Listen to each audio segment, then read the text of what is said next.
How now, brown cow? All right, we good? The Human Torch was denied a bank Live. loan. All right, we good? Yeah, we're good. 5, 4, 3, 2. Tricks, you know what I'm talking about? That lettuce, that lettuce. Gotta get it. Gotta get it. That lettuce, that lettuce, focused all on the check. Yeah, all I want is lettuce. Yeah, just give me the lettuce. Yeah, just give me the lettuce. Let us heads, we are back with another episode of Please Let Us Golf, the podcast. Tonight, you got Goldie, you got Adam, and Mr. Golfberg. What is going on here? For the listening audience, Mr. Golfberg is upside down. What is going on? Oh, hey guys, shit, I didn't realize you started the pod. I heard the music, should have known. I gotta just take my seatbelt off real quick. Let me just shimmy out of this. So, oh, whoa, what a flip. Whoa. You got to go watch that. That's nobody's doing that. So what was that? Sorry, all about? just got in off my Delta flight from Las Vegas. Landed back in Seattle. Successful landing. 100% survivors. So yeah, I mean that's a true story right there, Mr. Golfberg. If you tuned into the pod last week, he wasn't here. He was out. We said gallivanting with family, but he was in Vegas. We're gonna get a debrief from that. You were in Vegas, right? That was the trip. That was a trip. Oh, whoa! That audio sounds perfect too. You came out of the echo chamber for being upside down in the plane, and now we have perfect audio, seamless. All right, gentlemen. This is so. We again. People tuning into the pod, little agenda here. We got a rundown, we got an anchor topic. We got a lot of topics to get to. There's some fun ones, there's some wild ones, there's going to be some quick hitters in here, but then there's going to be a couple we got a deep dive. First one I wanted to tee up here is Adam and I, we got a little excitement. We teased it last week, but we are 48 hours away from heading to Pinehurst. Unfortunately, Mr. Golfberg can't join us. He's up in the PNW. We're in Southeast, so we got about a 5-hour drive in. We're excited, but we're not going to consume the pod because we'll have plenty to talk about after. But we are playing 2, 4, 10, the Cradle. But there was one little dilemma question. Adam, why does it always happen to us? Those temperatures are right on the line of when are shorts acceptable? It's like those AM rounds, you're going to want pants, and by the PM round, you're probably going to want shorts. So do you man up and roll with the shorts, or do you just pants it the whole way? What an important question. I'm really glad that we're starting the podcast with this kind of shit. It only gets better. This is what I'm here for. Look, this isn't a straightforward question. Like a lot of people say, well, it depends on the temperature. No, there's multiple factors because you got to consider wind. You got to consider if it's sunny, is it overcast? It could be 70, but it could be overcast and windy. I think that's pants weather. Could be 60, sunny and no wind. That is shorts weather. So we're going to have to really dial in these models. I know we've got the temperature. We're looking at, we're going to be hitting 60s every day. It looks like. Yep. But what I'm really concerned about is, are we getting sun and what's the wind looking like? So I know Mr. Golfberg hates this topic and I don't want to spend too much time on it, but I just have one follow-up question. Would you even consider the move of carrying the extra pair of shorts in the bag? I don't think that's a move. You whatever you tee off with, you stick with it. I mean, I don't know. I could see it. I just, you're walking. I think there's the problem. Who's taking off their pants to put shorts on? The opposite feels maybe a little more normal. You tried to change shorts. Wait, you changed your socks in the middle of the round during a rainstorm. They were soaking wet. Okay, well, what if I'm soaking wet because I'm chafing down there? So, all right, I don't know if shorts are going to make the cut here, guys. But I've been saying it for a while. Golf needs like basketball breakaway pants. I think that's next for Malbon. Aaron, can we get our guys from Malbon? I'll put in the word. Breakaways. Imagine ours. Our buttons, every button is the logo, just little lettuce buttons, bro, and you pop them up. That'd be pretty sick. Wow. So on an actual trip that's been executed, you're off the plane now officially. Your hair's looking perfect as ever. Thank you. How was Vegas? We got some golf in. We got some golf in. Las Vegas is a real beautiful place, man, especially this time of year. Weather was perfect. I got to see my dad. I got to see your dad, Uncle Mark, which is always a treat. Played some really good golf. Also, really quick pivot. Went to the Sphere. Oh, I didn't know that. Man, Yeah, jealous. Pop G treated. Got the whole crew tickets to go down there. It's absolutely friggin' nuts, and it's like the infrastructure. There are you take an escalator that feels like it's 500 feet high. I mean, it's freaky, and does not seem safe either. We were way up in the nosebleeds, and Popsy said those are the best seats. So it's not like he got a cheap ticket. He says you go there, that's where you want to sit. So we're up in level 450, and it's like flat. You know the way they have it. It's not like it's a very severe slope down, and would not feel comfortable standing there very long. And apparently they do concerts at this place. That seems nuts. I don't see how anyone's like partying there or drinking. It really honestly felt slightly nerve-wracking just being in the place. And the screen is out of this world. It's like nothing you've ever seen, just like a fucking globe above you.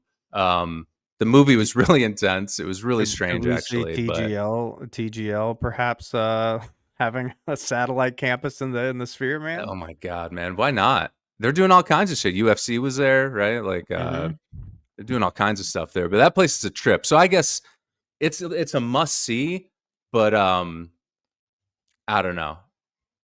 Also, like I said, you go there once and that might be enough too. So yeah, it's like Tobacco Road. Yeah, I'll link it back to Golf Force for 1 second. Oh yeah, appreciate that. But got to just a quick little anecdote about our family, just get a little insight into how we operate. So one of the first things I hear, Uncle Mark shows up and he's like, "Oh, that Gimme podcast. I really love that. Oh, thanks, man. What'd you think about it? Like, have you tried to use it once yet?" And he's like, no, but it's just so great. I just love the idea of it. Like, I was like, but do you understand like the Kobe paradox and HIV 24? And it's just like, no, like just we're not in the numbers. It's just the idea that it exists is more than enough, and his friends love it. And we're on the first screen. It's me, it's Pop G, it's Mark. There's a bet, but it's a hole by hole Nassau kind of bet. I make a birdie, pretty nice one. My dad has a 3-foot putt for par. And I said, "Dad, it's gimme, no worries." And Mark's like, "No chance, it's no gimme." And I'm like, "You're right. I guess you're in the bet, but I can give him that putt because you're out of the hole anyways." No, 3-footers. You guys are giving each other's way too much. That's probably why you were shot par on the front 9. He showed up for the back 9, so he's giving us shit. Saying the only reason we're even shooting well is because we're giving each other all these 3-footers. But like my dad looks at him, he's like, "Mark, you were 3 off the tee." So he's literally making like a 9 and then sweating that after my birdie, I give my dad a 3-footer for par when he played the hole perfectly, right? It's just like, and Mark's just literally walking to the cart, talking shit in that moment. And I'm like, this is amazing. Look, like he's well represented in the lettuce head community who's busting our ass to say, just put everything out, like we don't care, put it out. But I wish I was there. This is the best part. So, because he's a hardo, right? So, because we get to the second hole, par 3, he actually hits a really good shot, but someone's going to play through us. This guy hits a good one, and Mark looks, "Well, you're trying to steal my procs." He's just talking shit at this point. But then by 3 holes later, he knocks away his own from about 15 feet and then gave my dad like a 4-footer. And I'm just like, whatever happened to the gimme thing? And it was just over. I think Goldie Sr. might just been playing psyops with you. He might have been playing some 4D chess out there. That's what I'm saying. It was all the show of it, and it was really actually making me laugh the whole time. Well, it's a good teaser into, me and you are going to have a little rendezvous out there in 2 months, and we will be playing with the Pop G and Goldie Sr. And I have a feeling it will be a treasure trove of content and clips. So can't wait for that. Oh yeah. Make sure you guys share the work of the Kobe paradox with those guys. Make sure they understand the equation and how it works. Lay out the Well, I got to play a couple rounds, and I saw many moments where there were gimmies, a couple times where there's with real golf that I was part of, like a gimme and someone kind of questioned it, but then it was okayed.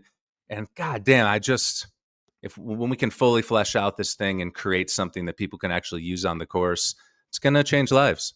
It's going to change the world. We knew it. Mm-hmm. So, all right. Well, cool, man. I'm glad you got the golf. You're slumming it up there in a real winter, in the PN Dubs, and getting down to the Southwest, probably a nice break. So sincerely happy for you to get some vitamin D, some reps in.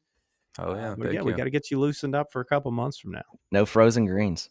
No frozen green. The game feels good, man. Yeah, I did get some feedback from that. There were some DODs out there with the mini burner. Is it still a driver off the deck with the mini driver? It's a mini DOD. It is still. Yeah. Also, the 18th hole, the first day I played, my drive clocked in a 327 for the mini driver. That's not supposed to go very far. So, Adam, put it in the notes. Roll it back. This club is legit. Roll it all the way back. Now, speaking of legit, guys, so one thing we want to start doing, shit's popping off, baby. People are engaging like crazy in the comments, YouTube, Instagram, even on TikTok, man. These guys, it's so funny. It's like learning your kids. They're all different personalities are coming out on all three of the platforms. So it's kind of fun. So one of the first ones, this is just more harken back. God, I can't believe I said that. I should probably cancel the pod. It's more harkening back. Harkening back. So one of the most common things I've seen on YouTube when people want to watch the video pod is the only ones people are going back to watch are the big brand ones, right? Sand Valley, Old Barnwell, Aaron Hills.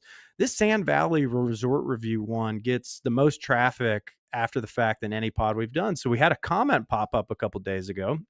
A gentleman just said, just wanted you to know it's at Paul Revere. So go get him, Paul.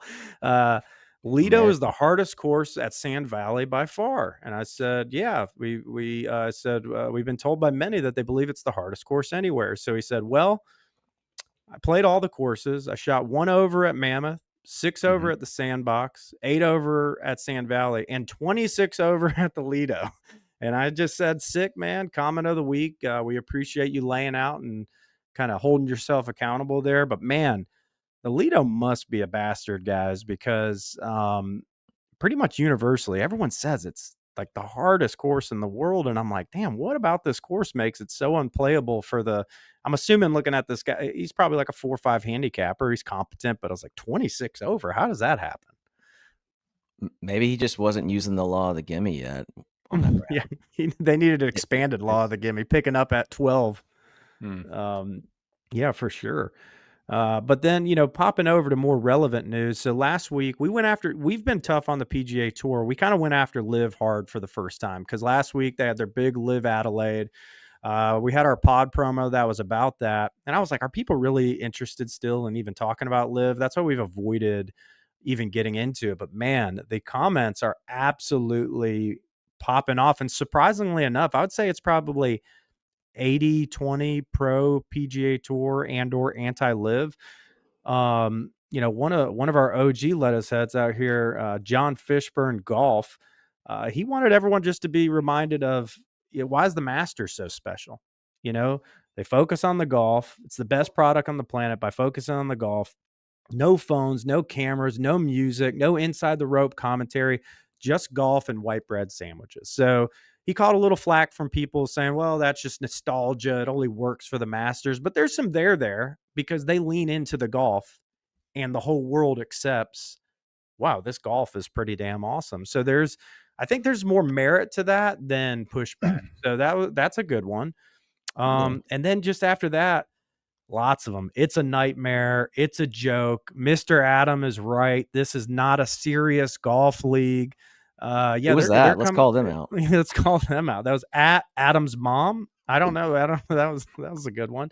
But then you had a couple hating on us, like saying we must sleep with our socks and you don't play in a men's group and you play music. I'm like, sleep yeah, but socks. Yeah, but people aren't watching me play, trying to figure out the scoring. Like this one dude goes, oh, you can't add. I'm like, yeah, there's no better viewing experience than going, oh, well, he's on the 13th.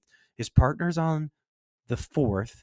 but they got 5 to go, and he's got 3 to go. It's just like, yeah, man, Maybe we that's what can't the have app is for.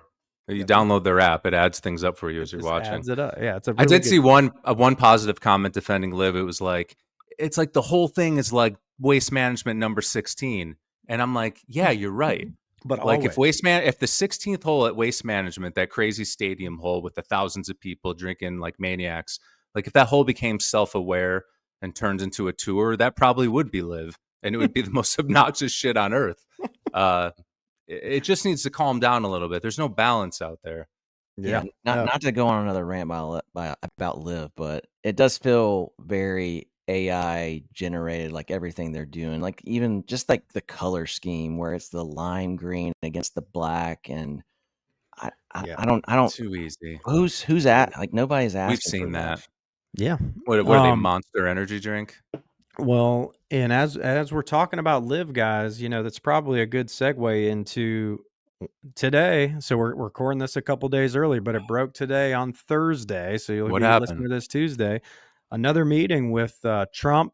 This time, Tiger with Jay Monahan and Yasser was there. They're bringing golf together. So Jay, he released a statement here. I think I pulled it up, but yeah, Jay had another, absolutely. You talk about AI generated Chat GPT of.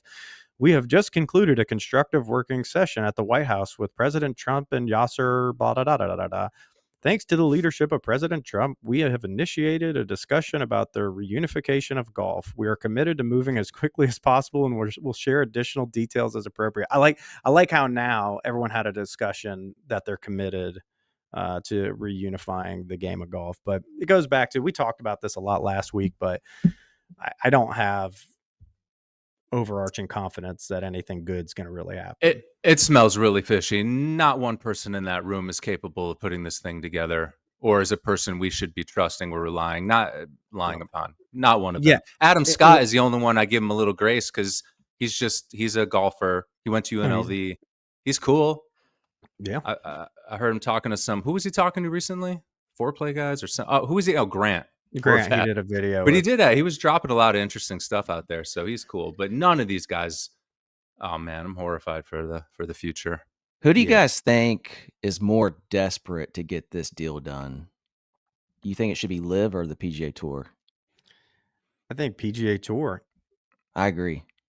Yeah, and I think some other people would say Liv just because they have unlimited money, but the product itself, you're pulling 12,000 viewers. This is 4 years in. I mean, it's a disaster. Like, what's their worry that guys could just start jumping ship at the end of their contracts, right? They're like, okay, I got through this. This thing's a joke. It's not evolving. I'm going back to the tour. I mean, I guess that could be a concern, but then again, they, like I said, they have unlimited money. They'll just if they want to keep this thing going, they can throw as much money as they want.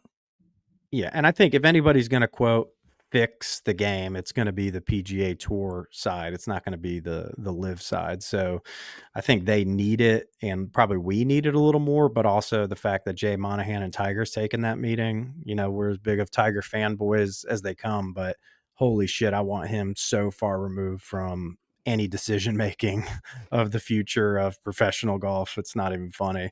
All I heard him saying is how honored he was to be there with President Trump, and he got his medal. Especially right now. I don't know. The guy's hitting 99-yard wedges when he needs to be hitting 4 irons. Yeah, I didn't want guy. Didn't look didn't look healthy. He looks puffy again, man. Like, and I know his mom it's just like, I hate seeing it. It's what it is. But so you mentioned Mr. Goldberg. You mentioned Adam Scott. You said he was a UNLV guy. I don't know if that's accurate, but there was a college segue into. Last week we had to cut it from the pod because it got to be a little bit of a cluster. We forgot we were like recording, and we were just kind of bumbling, talking to each other as if we were just like sitting at a bar and ran out of things to say. But we were teeing up that Sunday Red was about to announce their first signed athlete. And that silhouette picture they put out a couple days prior, the whole world's blown. It's Rory McIlroy. It's Jordan Spieth. No, look at the pinky or look at the wrist. That's Xander Schauffele. The announcement Charlie. The announcement came out. and it's Carl Phillips. Say that again Carl with Phillips. more enthusiasm. Carl Okay. Phillips. I looked it up. I heard it said both ways. And the immediate reaction was, you kind of understand. Everyone's like, what the hell? And I wanted to say, I hate it because it wasn't documented on the pod. My take on the pod was, I don't think it's going to be any of these people, because this brand has no money. There's no way they could pay a marketable name to sign on with them, because I've not seen one person with Sunday Red in the wild. So it can't be making anything substantial to sign a $5 million a year guy. Maybe it's just say the same exclusively thing for about Stanford Malbon. students. Well, so you bring up Carl. So I did digging. I said, well, why Carl? So that's number one. That was the college connection. So he's a Stanford guy, just like Tiger was Stanford. A couple other things. So it started getting a little bit more interesting. First of all, this guy was born in Indonesia, but grew up in Australia before coming stateside right before he was a teenager. Had an amateur career where he was just running roughshod on the American teens. Goes to Stanford. Anyways, good college golfer. Gets on KFT. KFT last year, he's the rookie of the year and earned his tour card for the 2025 season. Now I see he's struggling to get starts based on where his positional status is. So now it's starting to make a little bit more sense. He was huge into the social media scene. He's doing food stuff. He's doing golf stuff. So it's like, maybe it is a little bit of a savvy play of they're trying to get rooted in maybe a superstar young player. My only counter is like, you're trying to be a premium upscale brand, like a Malbon, right? Everything at Sunday Red's $250, $400 cashmere. I don't know, but it's missing the style part.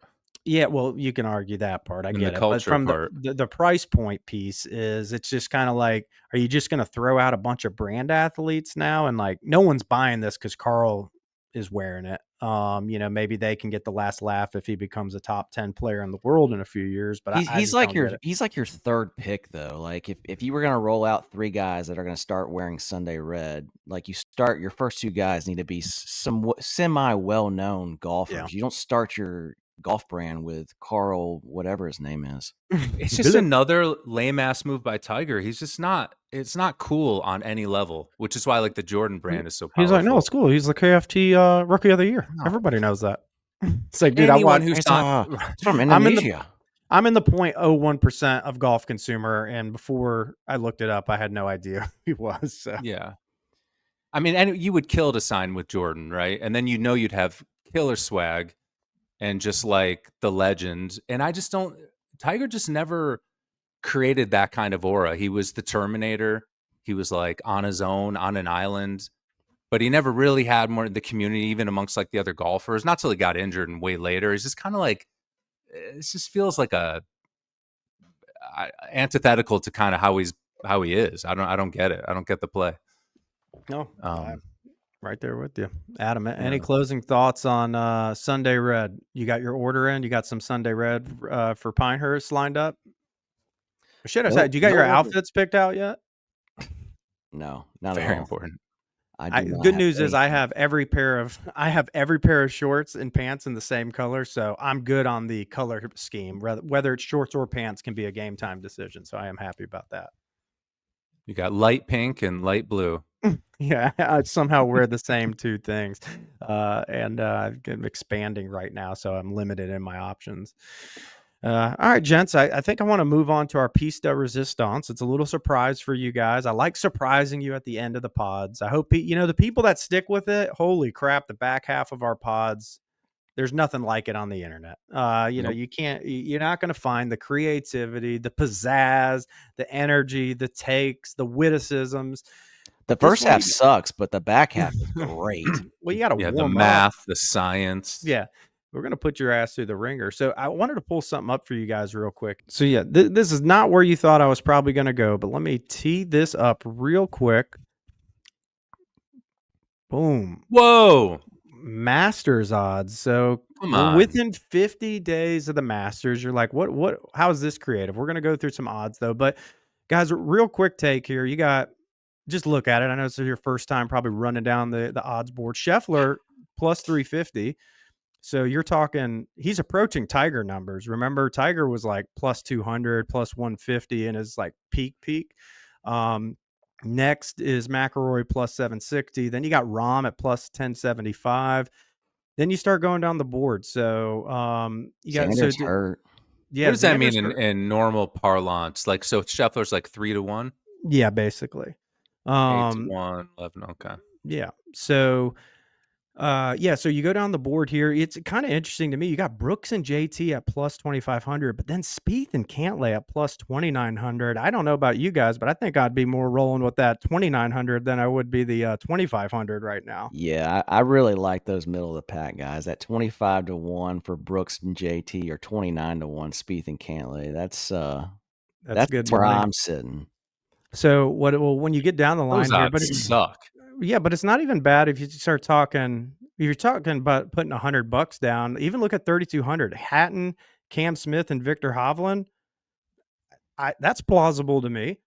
Tommy Fleetwood. That's he ain't winning it, so I don't love that. Finau and Homa DJ. DJ 64-1. That's I think I'd throw him back there with Phil. 200-1. 200-1 Phil, and Tiger coming in at like plus 14,000. So what is it, 140-1? So guys, with that in mind, there's one omission on this that I'm kind of surprised at when you just do it comparatively, right? Oh, how about that little shit who looks like Gilmore's caddy? Will Zalatoris. That is a great guess. Adam, do you have one? Carl Phillip. Oh, okay. Oh. Well, Adam's not taking the bait. It is a trick question because you know what's coming in at plus 3,100 odds? An Asteroid in 2032. It's coming in with plus 3,100 odds, literally 3.1%. Do the translation yourself in 2032. So I brought up a little visual right there, but we'll jump back to that. But for context on the golf sake, seriously, guys, to me, when I saw this, look, I'm a lover of science. I'm an appreciator of it. The Asteroid doesn't concern me, but I know people are freaking out. But it is kind of weird to say, like, Hatton, Cam Smith, and Hovland have less of a chance of winning the Masters than a city-killing asteroid does of hitting Earth in 2032. That's a pretty fucking wild comparison. And that's going to be a great clip for a pod promo. But that is, that's when I looked at it through that lens, I was like, maybe this is kind of a bigger deal than I think. Like 3.1% is kind of a lot. Yeah, no shit. If there's any reason for Tony Finau to want to practice right now, it's like, give me a break. So this Asteroid's literally lapping me. So I'm not gonna lie. I was not nervous at all about this Asteroid. I was, very much like downplaying it, but just seeing that this Asteroid and Jordan Spieth essentially had the same odds to like hit, it's kind of like blowing my mind right now. So Tiger at plus 14,000. So I'm doing the math. That literally Tiger is 4.5 times less likely to win the Masters than an asteroid is to come destroy cities on Earth. That is wild as shit. We knew Tiger sucked. This just confirms it. Okay, but Cam Smith doesn't suck. He's pretty damn good at Augusta too. Like it's, I just that blew my mind. And any other odds talk before I get into part 2 of this discussion? I mean, if one of these guys does win the Masters, like Hatton, Smith, or Hovland, or somebody behind those guys, I think we definitely need to have a talk about this Asteroid again. So just in case for the listening audience, I do encourage you to watch this bit on YouTube, but I'm going to play a little demo released here of what this strike could look like in 2032. It has hit, has broken the atmosphere, it has made impact, and a city is in the process of being destroyed. It's New York City. It's New York, and it's not. It's supposed to hit south of like the equator, so you're fine in New York. But oh my god, it's got shot tracer on the Asteroid. That's Holy cool. Shit, look at that. I didn't even think about that technology. That's even the 3D version they show you from the tee box. Yeah, they're showing you the 3D version next to the Statue of Liberty just to give you some context. Yeah, it's not even that big. Yeah. City. So we heard it described as a 60-meter grenade, right? Yeah, just think about that. So guys, with the asteroid odds, now we have some context that there's some there. Now we have a visual what it could look like. So the asteroid hits, we're all in our bunkers, right? Yeah. What golf stuff are you bringing in the bunker for you and the family? Are you gonna risk the generator on having a sim that you can ramp up from time to time? You're gonna have just a little. What are you gonna have, like an easy roll mat? You're gonna put a little effort into the short game area. You gotta have something to do. Let's say you got to be down there for, they project 10 to 15 years. So two things. What are you bringing with you? Second, what's your first score coming out of the bunker? What course do you want to play the first time you really get out of the bunker in 12 years? And what are you shooting? But tell me what you're bringing with you first. I'm putting a simulator down there. I'm going to make sure I have a peg mate with me, though. I'm going to... Hey, Google peg mate so you don't think Adam's a creeper. I'm bringing my peg mate down in my bunker with me. Can't lose those tees down there.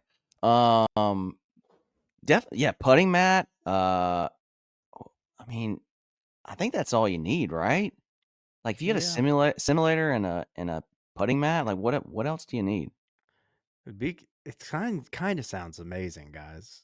Like a I don't know. Yeah. I mean, I'm not sure I know. I'm not sure I know the right answer to this question yet, because you really put me on the spot here. But like, do I kidnap Bryson and just throw him in that bunker like right before shit goes down, and then you can't get out? Like, I want some cool pros down there. I want like a crew. That's what I'm bringing down. You want to be in a bunker with Bryson for how many years? No, that's why I said you put me on the spot. But I'm like, is there any golfers that are like would be kind of fun to hang out with? They're kind of cool. Okay, maybe, I don't know if Bryson's that answer.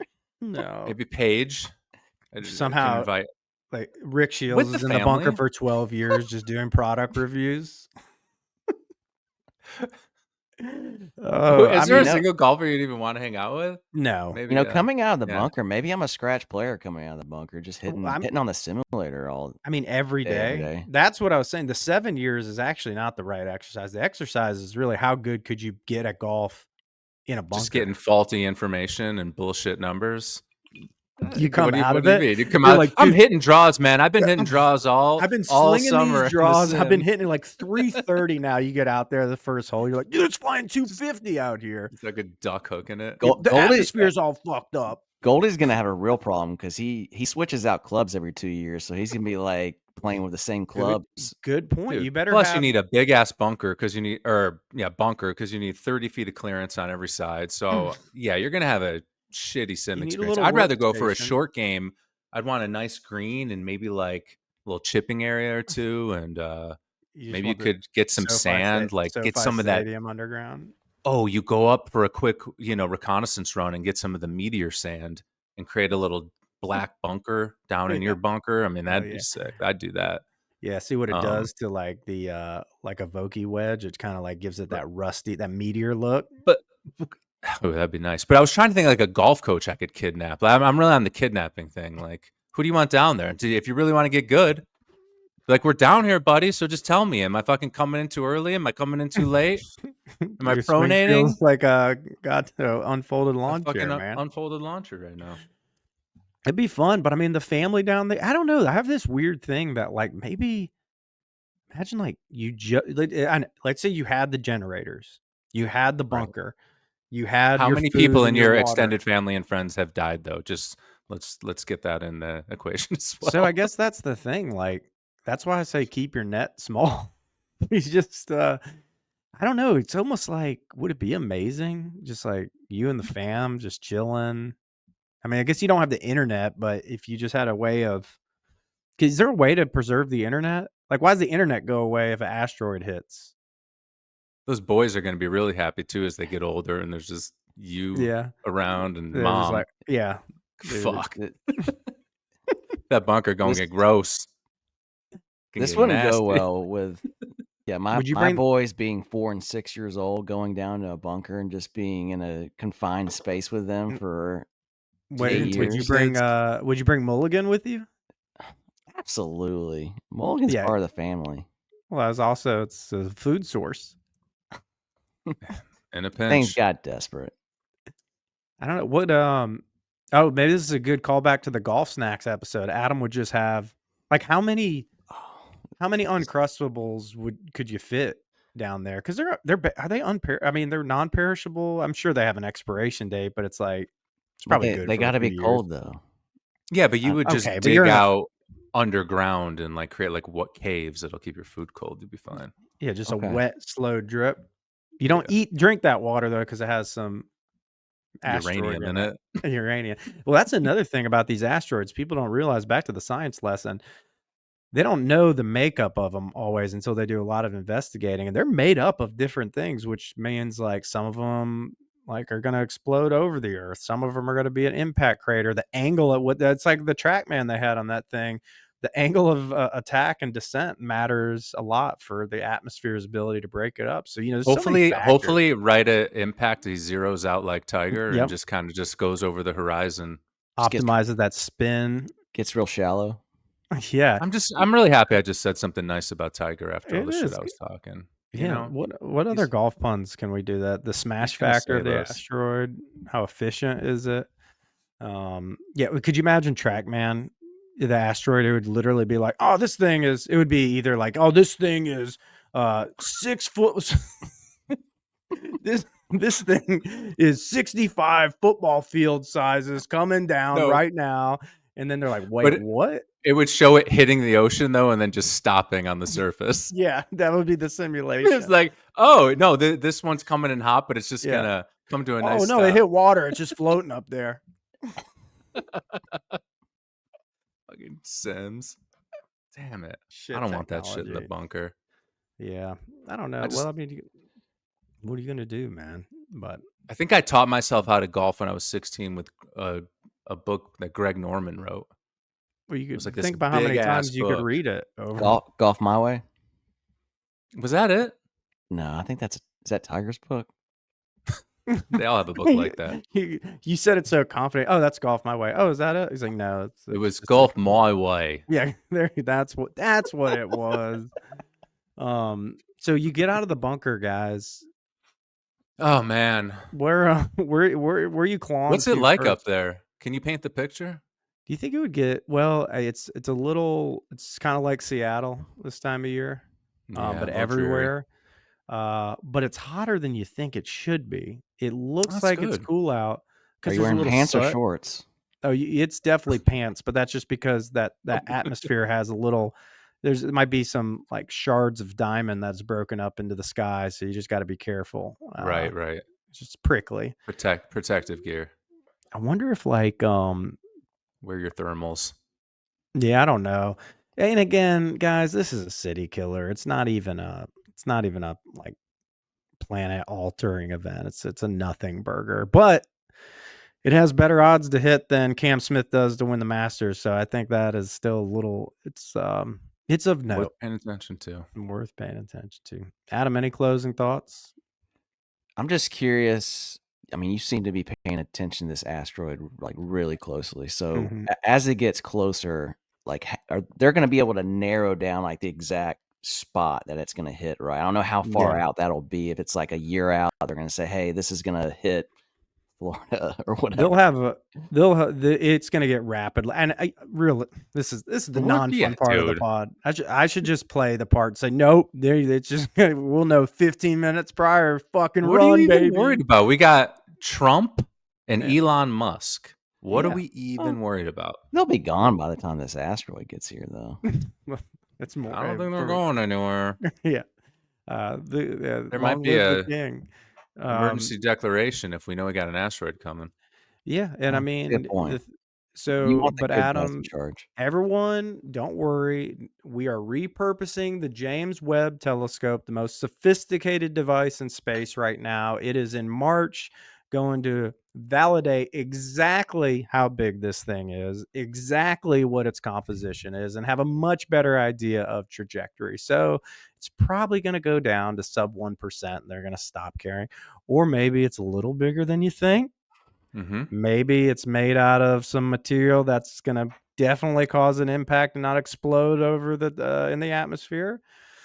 maybe that percentage creeps up. Yeah, they have a scale of 1 to 10 of how they measure the threat level of an asteroid, and this is the highest threat level we've ever had. It's a 3 though, guys. It's not that exciting, but think if he gets into like ROM territory, and this is like an 8. It's pretty exciting. Yeah. We're calling Bruce Willis. All right, guys. Any closing comments before we close shop? I'm excited for Pinehurst.